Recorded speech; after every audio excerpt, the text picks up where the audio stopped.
Hey guys, welcome to the next episode of our 1971 Franken car.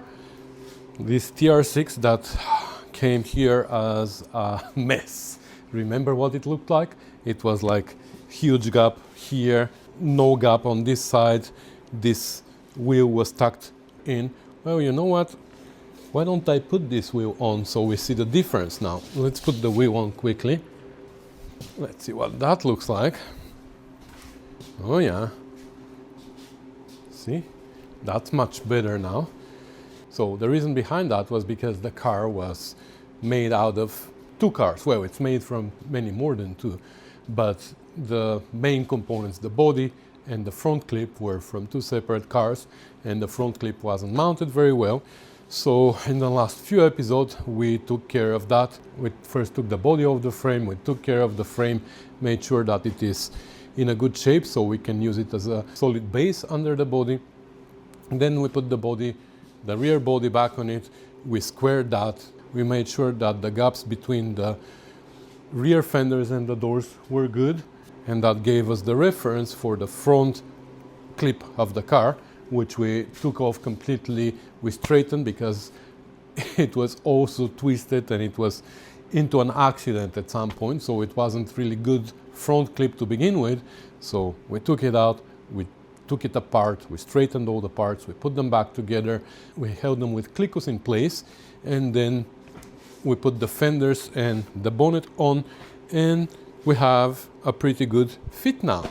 So gaps are good on both sides of the bonnet, and that gap is good there, which is all that matters. At the end of the previous episode I gave a little speech about measurements on the body. I don't really care much about measurements, like I barely used any measuring tape or anything on the body. Like, as long as my frame is square, I don't care if the body is a little bit off the diagonals or it's a little bit whatever, as long as I have good gaps. Sometimes it happens that you make the diagonals from here to there and from there to there, you make the diagonals match perfectly, but then you put the bonnet and your gaps are horrible. Well, in this case I prefer my body to be a little bit out of square, which you'll never see, but at least my gaps to be good. So in this episode we're gonna have to take everything apart again, because we're gonna have to prep it now for welding. Everything is overlapping now, held with clicos. Now we have to cut the overlapping parts and make them match perfectly so we can butt weld them. And in some areas we're gonna have to extend some parts and make flanges for them so we can weld them. Actually, we can plug weld them in place. So without further ado, let's get crack-a-lacking.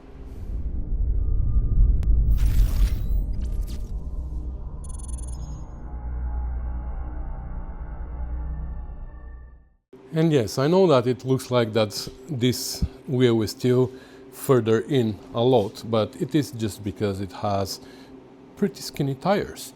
And also I think these are TR3 wheels.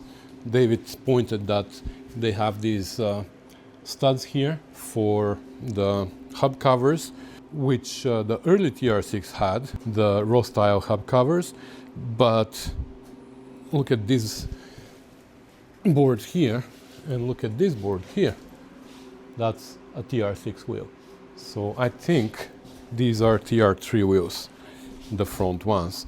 And just because I thought the same thing, it still looks too far in, so I put the other one to make sure that it is also further in. So if this is not out and that in, then we're good, right? Let's take a look from underneath. It looks square to me.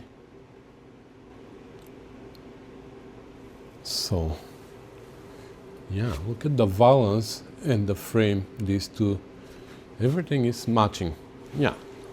Well, these body mounts are matching here, so we are perfectly good. So yeah, where were we? Oh yeah, we were gonna get crack-a-lacking. So I don't know, I took way too much time-lapse in the previous episode, so I don't know if I'm gonna be time-lapsing here everything. I'm just gonna take it apart now. Okay, so this is what's behind the scenes behind the bonnet and the fenders. This is our structure that is actually much stronger than I expected, just holding with few clickos here and there. So like I said in the last episode, I'm tempted. It's really tempting to now just take the welder and weld everything and make it solid, but we can't, because look, this is overlapping here. It is matching. If I push this here underneath, it will match, but we need to butt weld everything, and I think we should start with this side here, because you see we need to make an extension. So what they did when they were cutting this from the other car, they just cut in the corner. I think they even cut it with a torch or something, I don't know, or plasma cutter, I guess. And now we need to extend it. So what we're gonna do is we're gonna cut it back maybe an inch or so we can extend from there with fresh metal, make it reach the wall, and then a flange up. Same for the piece under there. When we got the car, we had the flange here, for example, we had the flange from this car that was overlapping with this metal, and I guess that's how they were planning to weld them together, just overlap them and weld them. But I want to do it the proper way, so the same thing, we're going to cut this back and we're going to extend it with a piece with the flange coming this way. And also we had the flange from this car again here, but I removed it. And yeah, so first of all I'm gonna cut a little bit back so we have room here to wiggle, and then before we build that properly we have to position it properly. We need to move a little bit in that direction, and we can't right now because the two pieces are overlapping here. So I think that's where we have to start. We're gonna have to come here and shorten this piece, match this piece, and once everything matches, then we're gonna make the flanges for here for underneath. We're gonna click them in place, and this side is gonna be ready to come out, and we can weld those flanges permanently before we bring it back and weld it. Same there. I think there everything is where it belongs. So we're gonna have to probably match that line and cut it where it's gonna be, and then we're gonna have to take everything out and weld all these holes here, prep the surfaces for welding, and then we're gonna bring it back to weld it. So that's what we're gonna do.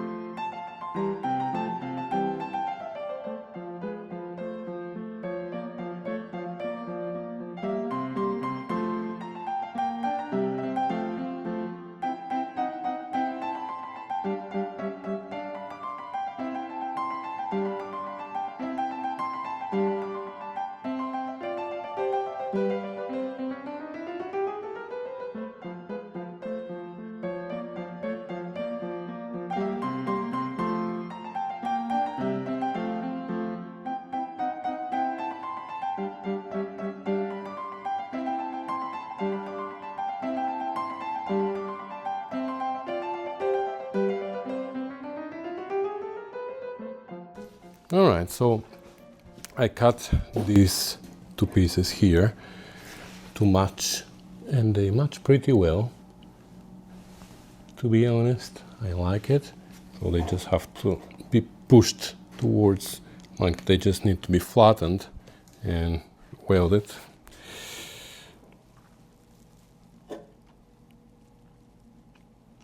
Then down there I welded a flange, and I just tucked it in place, but it looks good. It comes down here to match this side.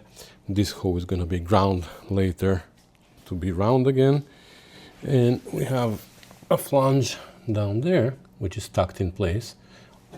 Both flanges are tucked only to the valance that is going to come out. They're not tucked on this side, so we can still take the whole piece out and weld this nicely and grind it when we're done. So this side is ready to come out again, Now let's prepare this one. So before we take it out, the only thing that I want to do is match these pieces here. I mean, cut them just like we cut these here too. So we're gonna see how we're gonna do that. I might, because the clicos are not strong enough, they're not holding it too close together, so I might replace the clicos with screws. I can put self-tapping screws close to each other so the two pieces get as close as possible to each other, because now if I make a cut here, we have a big gap, you know, and I can't keep them closer. You see the clico is giving in here. I want the two pieces to match top to bottom, and then we can make a cut through both of them and get them ready for butt welding. I'm gonna tack also these cracks here, because you see this is cracked pretty well.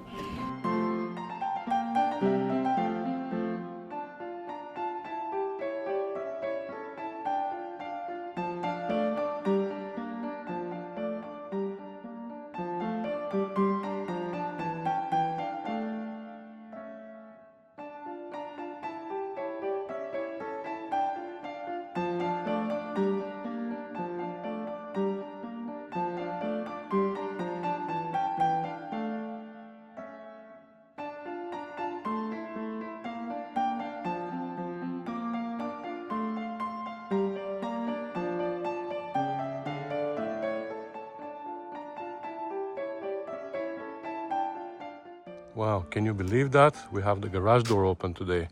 It is March 14th, and finally we have some nice temperatures outside, like way above the freezing point, and the snow is melting.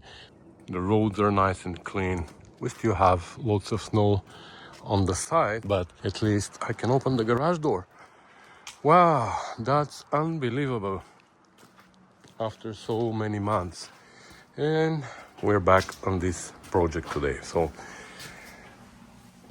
we're gonna keep the garage door open, even though it's not that warm. I think it is about 10 degrees outside, 10 degrees Celsius, which is something in Fahrenheit. But it's not super cold, so I'm gonna leave the garage door open for now. And we're gonna come back here. So yesterday we took all this out. I welded these flanges before I took everything out. So, I mean, I tacked them, so now I can weld them properly, grind them, get that part ready. So we have to grind a little bit, see if there are any holes that need to be filled, and then prime it. Same here, prepare everything for welding. Same here, same there. So lots of stuff to prepare, but then we can start putting things together and finally have the front end of the car completed. So once that is done, we still have lots of work to do on it. I mean, we still have to change the outer seals because they are rusted. We have to weld these holes. We have to repair the battery tray. There's some stuff on the rear valves that needs to be done, but once we finish this here, I'm gonna be relaxed because the rest shouldn't take long. Okay, door is closed. It is late afternoon already, early evening I would say, and I spent the entire day prepping all these parts to be put back on the car. So I finished welding these flanges, I ground them down, I painted, I drilled holes for plug welds, and they are ready to go. This I'm gonna grind later. I only painted the sides that are gonna be overlapped, like here for example. So this overlaps with that part, so that flange I actually welded lots of holes from drilled spot welds, because this is the backing side. We're gonna weld from this side, so all these old holes I'm gonna reuse for new plug welds. There on the car, I cleaned up where the flange is gonna go, painted as well, cleaned up the rust from here so we can weld nicely, and there, and yeah, we're almost ready to start welding. I can't believe it took an entire day to prep all that. I made some more repairs actually. Like here there was a crack. Oops. here there was a crack. Oh, I still have to grind that. You see, I keep forgetting things. There was a crack here on the outside, from the other side, welded that as well. So yeah, lots of work that I didn't film because it was just welding and grinding. David told me that somewhere on the, and he actually showed me when he was here, but I don't remember, that somewhere on the steering rack mounts there's a crack that needs to be welded. But I went through the entire thing and I don't see any issues. Is it that what he means? I don't think that's cracked. Huh. Anyway, I'm gonna look for it to see what he means, because now we have the opportunity to do it here. So I'm gonna grind this and then I think we should start assembling. And what we're gonna start with is, I think I'm gonna grab this and I'm gonna maybe tack it in place, because it's gonna be very, very tricky to do it. And then I'm gonna assemble the rest of the parts. Since I know that these two lines matched perfectly because we cut through the two layers of metal together, I should just line them up now and maybe at least tack them in place. Yeah, I think that's where we're gonna start.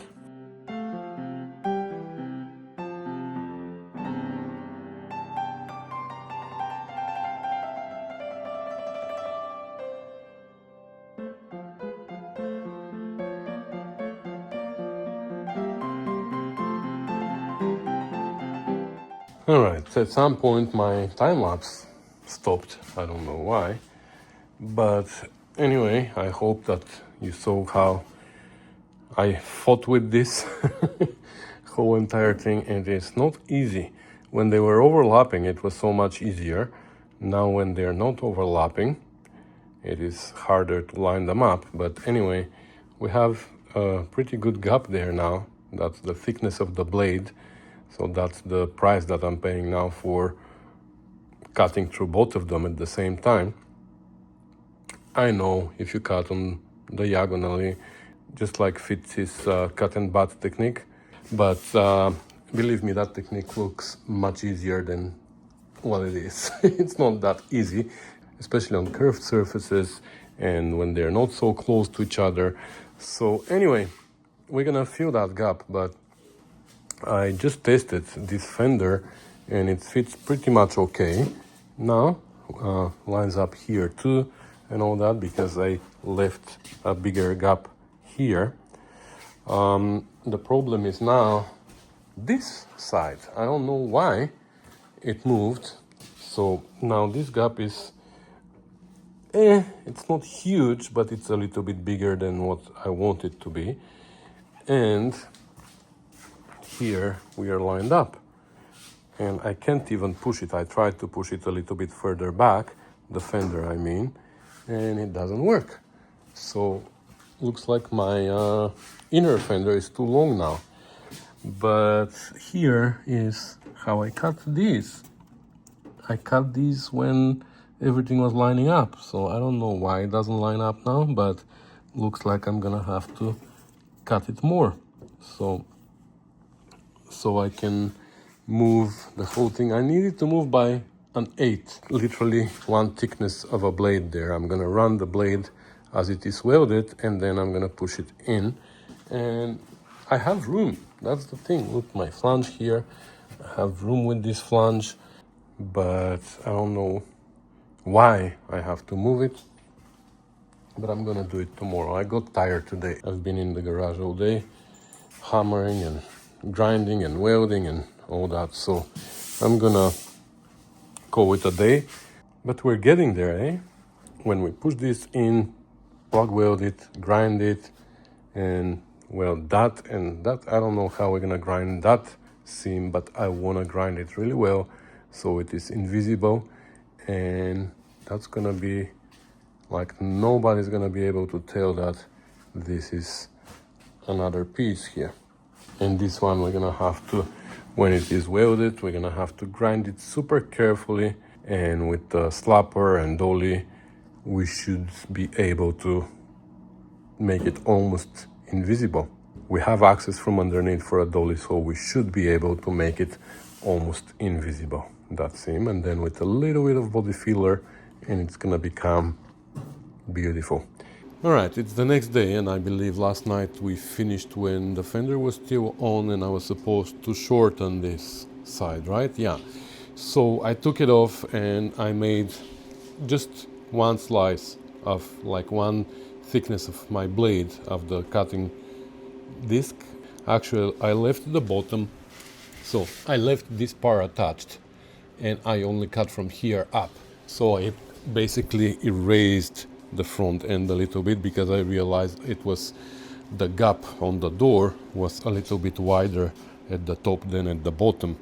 So by raising it a little bit, the front end, and closing this gap here at the top, I was able to bring this corner a little bit further back, and now we have a good gap here, and I tucked everything in place again, and I'm ready to start welding it. And I just wanted to reconfirm one more time that everything is in the right place. So what is going on here, like remember how this bonnet is sticking further out. Now I try to cheat a little bit, and I'll tell you how. Like, to make this more even, we can swing everything this way, right? If both parts pivot over there and we swing the front end to the left of the car, to our right, this way, they're gonna equalize, you know what I mean? So I tried to see if that was gonna work, and it did work a little bit. Now I'm talking about the top part of the fender, not the bottom, because the bottom is staying where it is, so it's kind of doing this, right? Moving towards this side, and that actually made this difference much smaller. So there's still difference, but it's smaller. But because of the same logic, that made this difference here bigger than what it was before. So now at least it is equal both sides. However, there's another side effect to that, and that's this gap.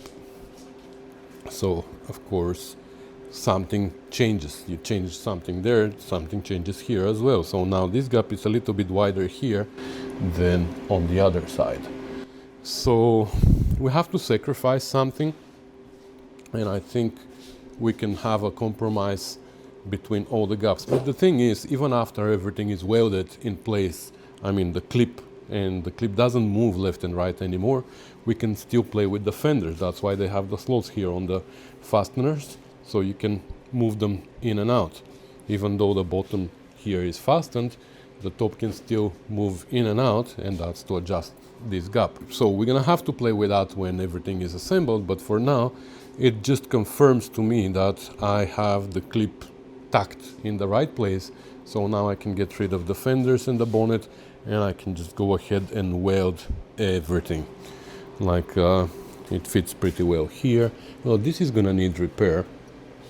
It is still pushed in. I can tell that, like how it buckles here and all that, I can tell that this whole thing is pushed in. So we'll see how we're gonna pull it out. I might just make a cut on the edge and just pull it out and straighten it, but we'll figure it out. One thing though, maybe it's just my eyes, but I think this fender here is more pointy than this one. I think this angle is not the same for both fenders. Somebody told me, why don't you measure the length of the fenders? Maybe this one is shorter. Most likely, but you know what? Like I said earlier, at this point I don't care about measurements. Like, I'm trying to satisfy my eyes at this point. So this is lower. I don't know if when we raise it, you see how when I'm moving it closer it becomes the same length. I move it away and it becomes longer. But I don't know if I raise it. Yeah, when I raise it, it's still, because it was lower, right? But even when I raise it, it's, I think, here the same. If I bring it closer, you see they become almost equal. So if I move the fender a little bit more that way to open this gap, I'm sure they're gonna be even. The problem is this gap here, right? You see now this is huge, and there we don't have a gap. And the problem is now that if I move that this way, I have to move this one too, and now this fender is gonna become even shorter. So it's tricky, but we're gonna find the sweet spot in between all of them, and if we have to, we can, I said before, so that we can cut the bonnet and push in, or we can even slice the fender here and open out a little bit. And actually I'm gonna take like a gauge, shape gauge or something, and we're gonna measure now. I wanna see if I'm right or wrong about that. Okay, looks like I was wrong. So that's the angle here, and it's pretty much the same here. So it's just my eyes. You see, somehow your eyes can trick you because your own eyes are biased. Anyway, it is what it is. I think we have a pretty good solution to that problem later. So I'm gonna get crack-a-lacking with the welding here. I'm not gonna hold you for everything, but I'll bring you for updates every once in a while. Well, one side is kind of done. So I welded all that. Like, I went pretty slow and tried to not warp it. Plug welded this, plug welded that, and there were few cracks here on the top, so tried to keep this as straight as possible. Well, looks like this was supposed to go a little bit further in, but that's under the fender, right? So this side is almost complete. Now, in theory, I should go ahead and grind all that now, so I don't need to grind like crazy after that when everything needs to be ground, but I'm too lazy now. I don't feel like grinding. That's the worst part of all the repairs. Like, I can make patches all day long, but when it comes to grinding, it's my worst nightmare. So I'm gonna do the right thing here, and I'm just gonna ignore it, and I'm gonna come on this side and start welding more. I have to do all these plug welds here. I have to do the plug welds here. On the outside I'm not gonna grind anything, just to keep it solid. Maybe this stitch we can grind on the outside so it's not visible from the wheel well, but this one I'm not gonna grind. It's not bad, and it's keeping it solid, right? This now holds the whole front clip of the car, so we want it to be solid. I'm gonna grind it on inside because it needs to look nice. Yeah. Do you remember what it looked like? No way. It's working on the Miata. Hi. Hi. What are you doing? Some wets in It's still not warm enough outside and dry outside to be able to work. Today is actually warmer, but it is raining. Okay, so he spent the last few weekends actually working in the basement because there's no room in the garage. We have lots of cars here. All right, I took my time yesterday. I spent a few hours welding this because I didn't want to warp it, so I was welding a little bit here, a little bit there, a little bit there, a little bit wherever. So I was moving around, but I think it's all welded now, and it's not too bad. Like we said, this side we're gonna leave on ground, but here we're gonna grind it. We're gonna make it look better, and this is the most important one that I took forever with this, but I think I didn't give it a chance to warp. So we should be able to grind it real nice, and then with the slapper and with a dolly, I'm hoping to be able to make it look like one piece. I'm really hopeful about this. This is all welded. I know it looks like a mess, but it's gonna clean up when it's ground.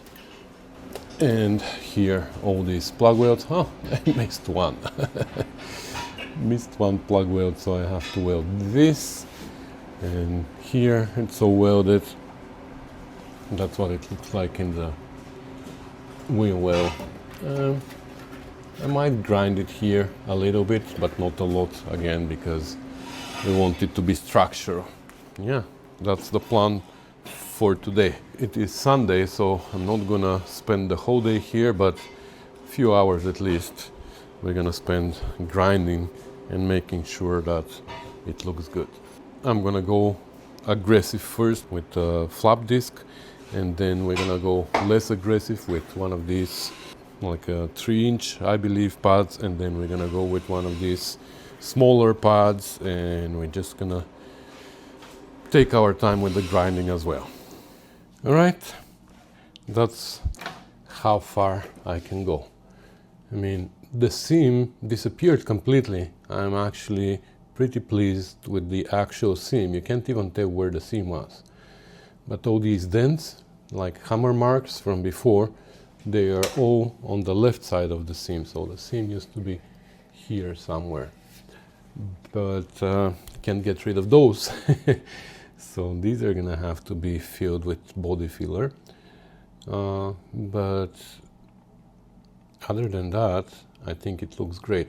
There are a few pinholes and some work is required there, so I don't want to turn the welder on today. I'm kind of done for today, so tomorrow I'm gonna fill the pinholes, and maybe some of these bigger dents I can also fill with weld.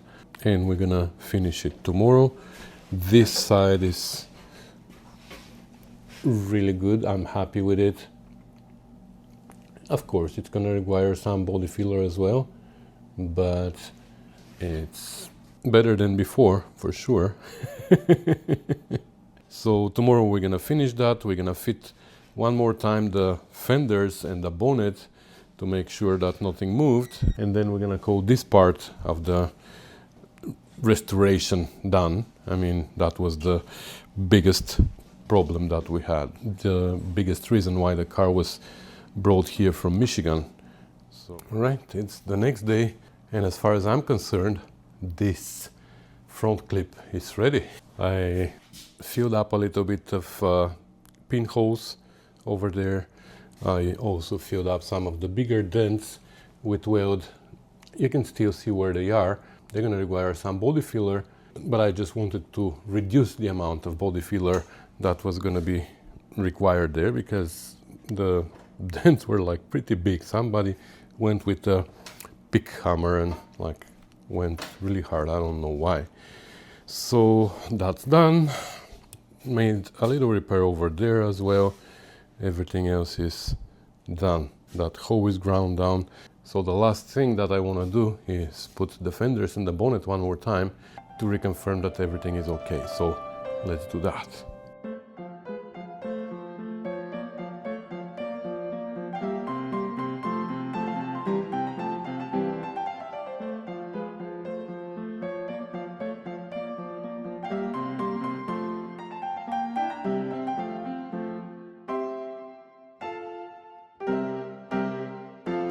Well, looks like nothing changed. We are still where we were before, except now everything is solid, welded solid. Like, we're gonna have to play with the gaps. We can move the fender further in here, no problem. You see, I didn't tighten this bolt here, so we have a gap here, but it can squeeze in. We did that multiple times. But I don't wanna I don't wanna make it permanent now, because the bonnet is coming off in like 3 minutes again. I was thinking to put the hinges now and make it permanent, so we can adjust everything that we want to. But I still have to work on the battery tray inside, and with the bonnet on, it's gonna be much harder. So I'm just gonna remove it now for the next episode, because this one is ending here. I'm gonna repair the battery tray, and then we're gonna put the bonnet on completely. We're also going to deal with this curve here, with this corner of the bonnet, because it's sticking up and I don't like how it's sticking up. But we're going to deal with that when we have the hinges on and we have it mounted permanently. Now when I look at it, there it is higher as well. But I think here this is going to change. I don't know. I've done that before and it looks like I'm going to have to do it again. I'm going to have to play with the curve of the bonnet to match the curve of the fender. But first of all, we're going to have to make sure that the fenders are fastened solid too, because I don't think it's quite possible, but maybe when we fasten the fenders, they're going to come down a little bit. I don't know, because now they have one bolt in the back and one in the front. That's all. So anyway, we're going to leave that for after the bonnet is fastened with the hinges. But yeah, she came together. Can you believe it? I have the feeling that for the last, I don't know, 5 days, nothing changed on the car. We achieved this look of the car very fast, and from there it was like taking it apart, tacking, welding, taking parts, straightening. Anyways, I'm happy about it. I never overestimated this job, so I'm not surprised how relatively easy it was to do it. But many people commented on the first episode saying that it's not worth fixing this car, it's never gonna be good enough again. Well, I believe I spent about 35 hours only in the front. I mean, from when the body was fastened to the frame and we started working on the front end. I believe that's about 35 hours. I have to check my time in the computer, but it was totally worth, if you ask me, because the body is in a very good shape other than the front damage. It's, I don't know if I mentioned, but David is in Michigan, but he bought the body from Texas, so it's a Texas body. Almost no damage to it. The outer seals we're gonna have to deal with, and a little bit on the rear valance, and I don't think it needs anything else, like the battery tray, of course, like we mentioned already. So yeah, it was totally worth it, if you ask me. So anyways, that's gonna be everything for today. Stay tuned for the next episode in which we're gonna start tackling the battery tray. We will see how far we're gonna have to go there. I hope not too far. Anyways, guys, I'm rambling. Thank you so much for watching, commenting, subscribing, sharing, and supporting me. It is very, very appreciated. Without you, I wouldn't be able to make these videos, believe me. I would have given up long time ago, or at least I wasn't gonna make them so often, or maybe I wasn't gonna make them so detailed. I was just gonna shoot, put clips together and upload, but because of your support, I'm able to afford to spend a little bit more time on the computer and edit some bloopers out and arrange the footage so it makes sense, cut out all the wasted time when I'm like grinding or turning a boat. So so yeah, it all takes time. So anyways, thank you guys. If you're looking for ways to support me, one way is, of course, to like and subscribe and share my videos so more people can watch. But also, if you feel like making a small donation to the channel, you can go in the description of this video and find the link to my PayPal page. There's a link code buy me a beer, I think, which can take you to PayPal, and you can send whatever amount you want to if you feel like it, or if you want to make it a little bit more permanent, you can also find a link in the description of the video to my Patreon page, where you can make a monthly subscription and donate $5, $10 or $20 every month. But even if you can't afford making a financial donation, you can always share my videos, and that's a big help as well. So anyways, thank you guys. I'll see you in the next one. Bye.